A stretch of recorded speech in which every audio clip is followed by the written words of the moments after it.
María Cortopassi. Ella es jefe de trabajos prácticos del área de teoría y técnica del proyecto arquitectónico en nuestra facultad.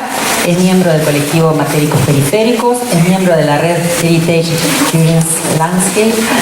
Es coordinadora del área de desarrollo urbano del Distrito Sur, que depende de la Secretaría de Planeamiento de la Municipalidad de Rosario.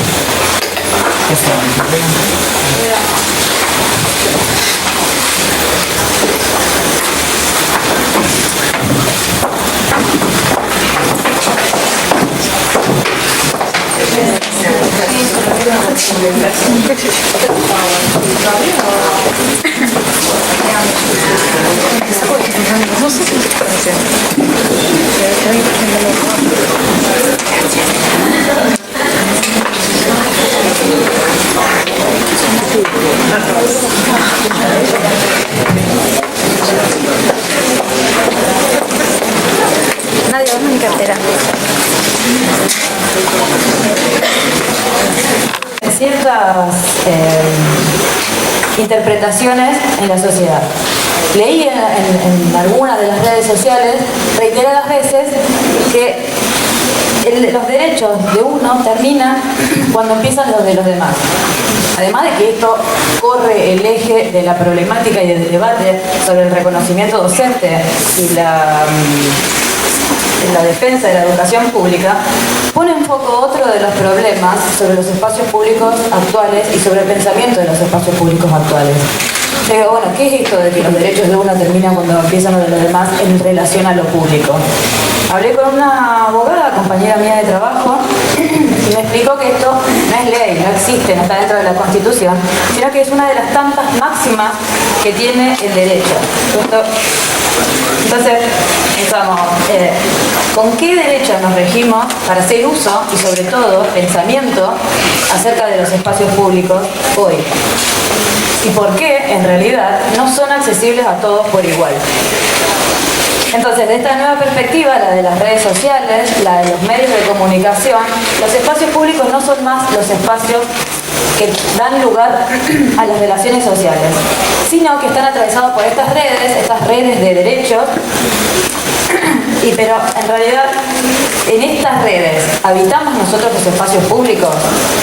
¿Y por qué no hay lugar para lo colectivo en este espacio público?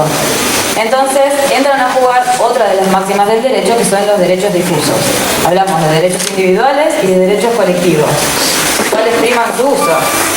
En realidad el nuevo Código Civil, aprobado hace muy poquito tiempo, establece ciertos avances en la relación al amparo y a las acciones colectivas en el ejercicio del derecho.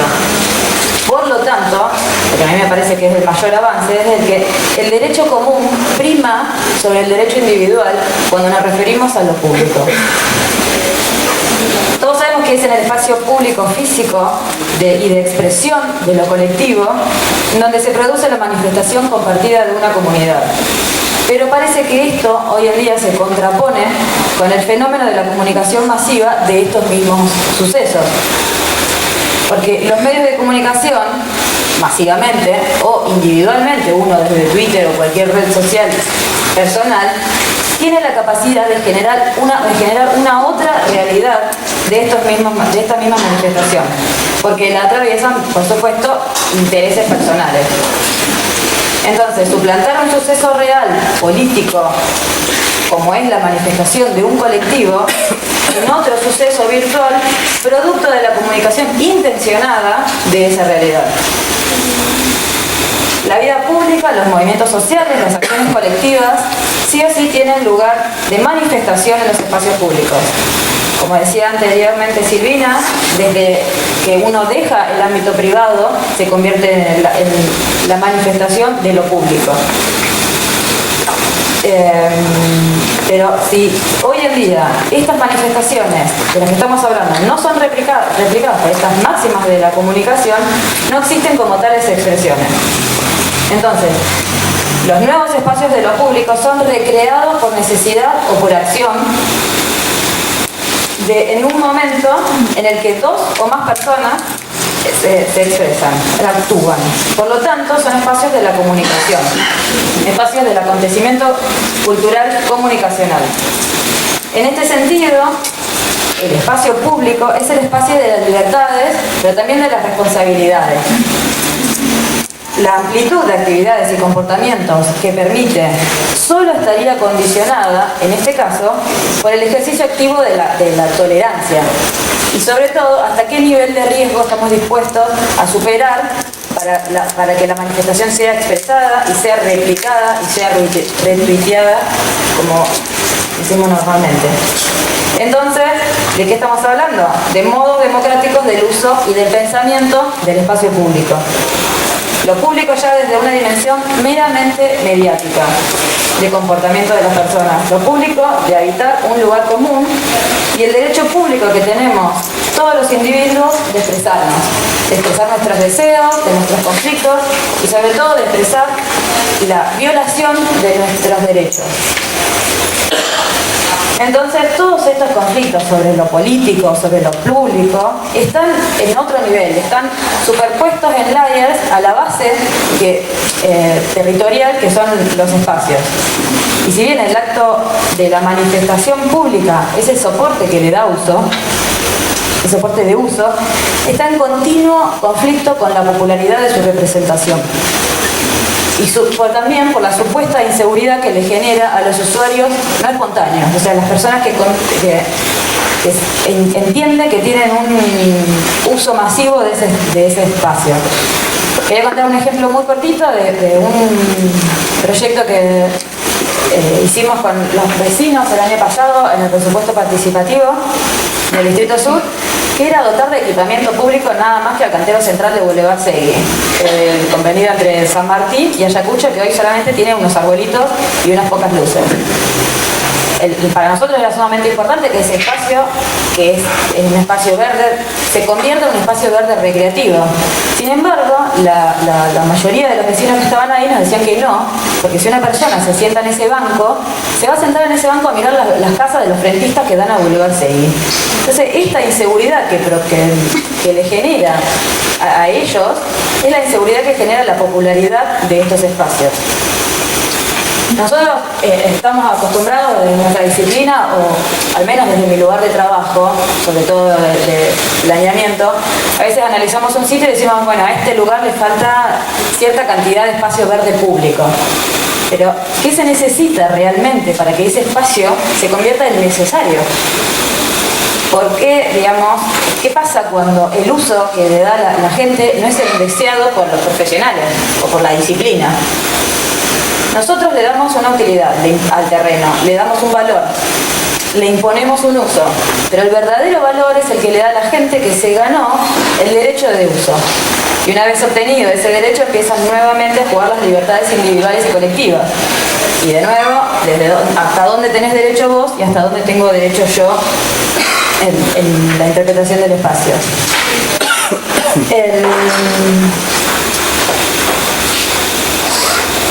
Entonces entran a jugar lo que decía este grupo de intereses en estas redes y más que nada nosotros tenemos que volver a mirar estos espacios, ya no los espacios de la manifestación meramente de huelga, sino de los lugares tradicionales, porque nosotros tenemos ofertas de encuentros o de relaciones sociales desde lo virtual, pero si no tenemos este lugar tradicional, que es el espacio público por excelencia, esas expresiones no estarían existiendo, entonces no estaríamos hablando de un estado de democracia.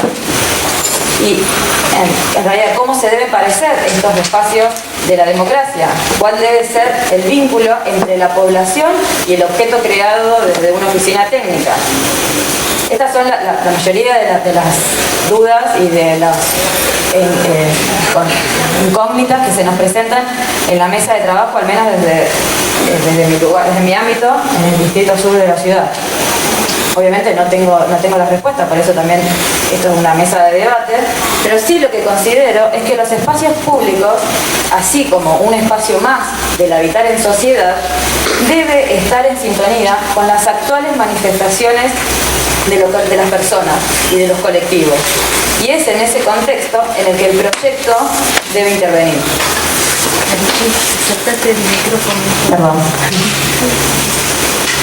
Entonces, el espacio público democrático o democratizado, como se dice últimamente, sería legítimo solo por su condición de soporte de hechos reales. Los hechos virtuales solamente generan intereses, pero pierden legitimidad al momento de confrontarlos con la realidad. Una de las maneras de legitimizar estos derechos es este trabajo que realizó acá Ana Valderrama.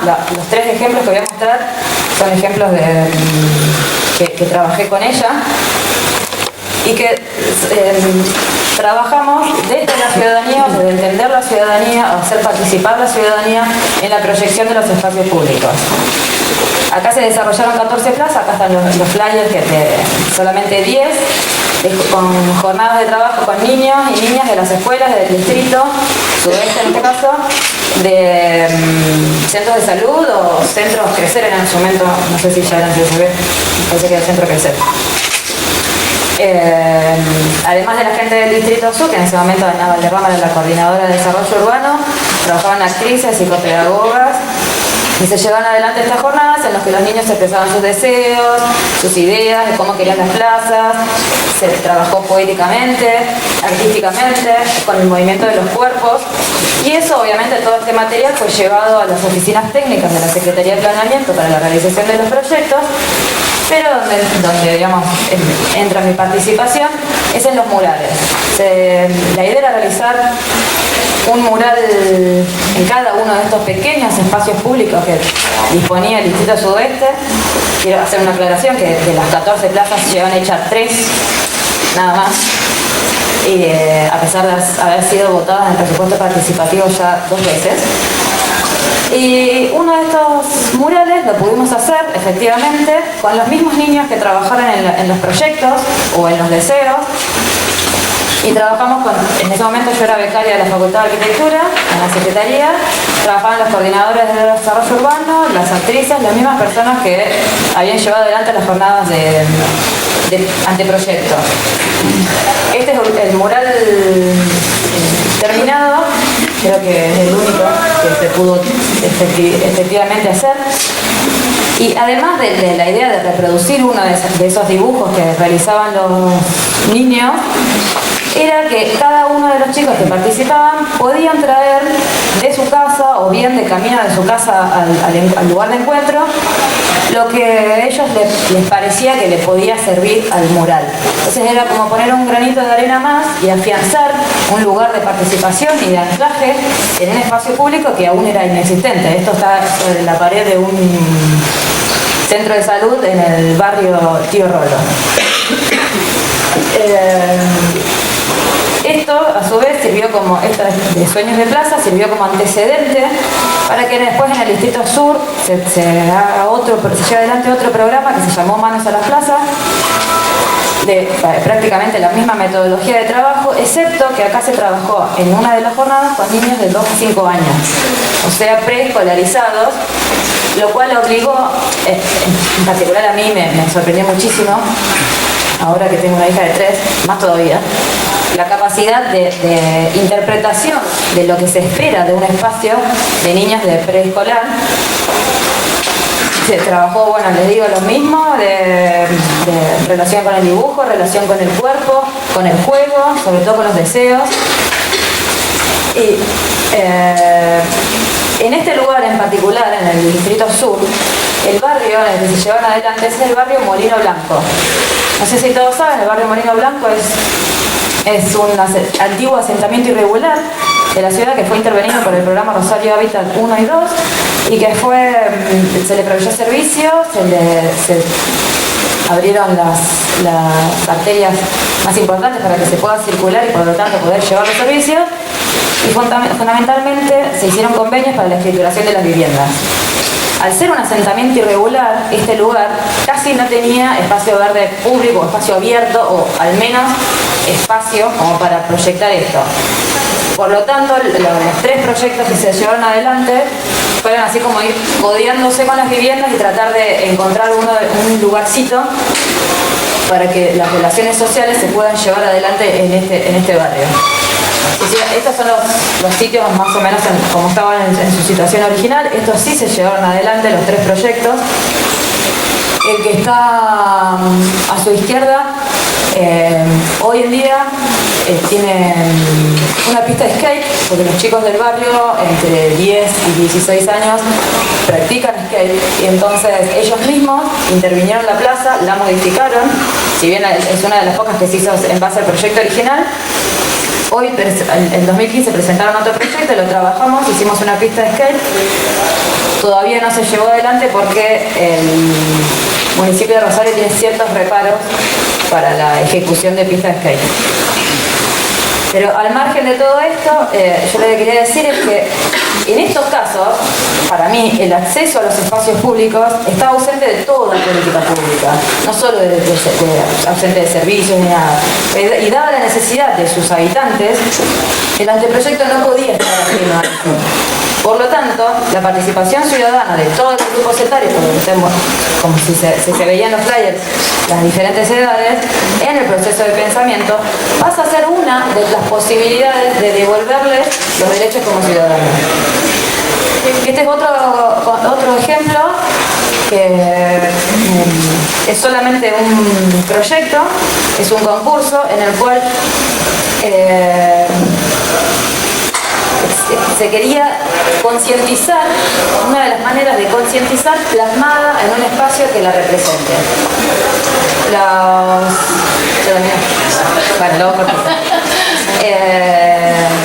Esto es por iniciativa de Antonella, los padres de Antonella, una niña fallecida en el año 1999, trabajaron en la realización de este concurso de arquitectura junto con el Colegio de Arquitectos. Nosotros participamos también con Ana Valderrama, interpretamos qué se podía regalar o cómo se podía traducir el mensaje de lo público, que era donar vida en este caso. Entonces nos dijimos, bueno, ¿qué podemos regalar en esta plaza? Podemos regalar, no se ve mucho, pero bueno, no importa, ¿no? Porque está más explicado. Regalar besos, regalar abrazos, deseos, está la hora de las palabras, estrellas, lugares, bueno, no voy a entrar en detalle en el espacio, en el proyecto, pero sí lo que quiero decir es que si bien el concurso no lo ganamos ni tampoco sacamos menciones, al momento de la devolución en la entrega del premio, cuando hablaron los padres de Antonella, yo sentí como una gratificación, como si hubiésemos dado en la tecla con ese mensaje. El mensaje público que nos querían transmitir, nosotros lo pudimos reproducir en nuestro proyecto, o al menos es lo que yo pensé en ese momento.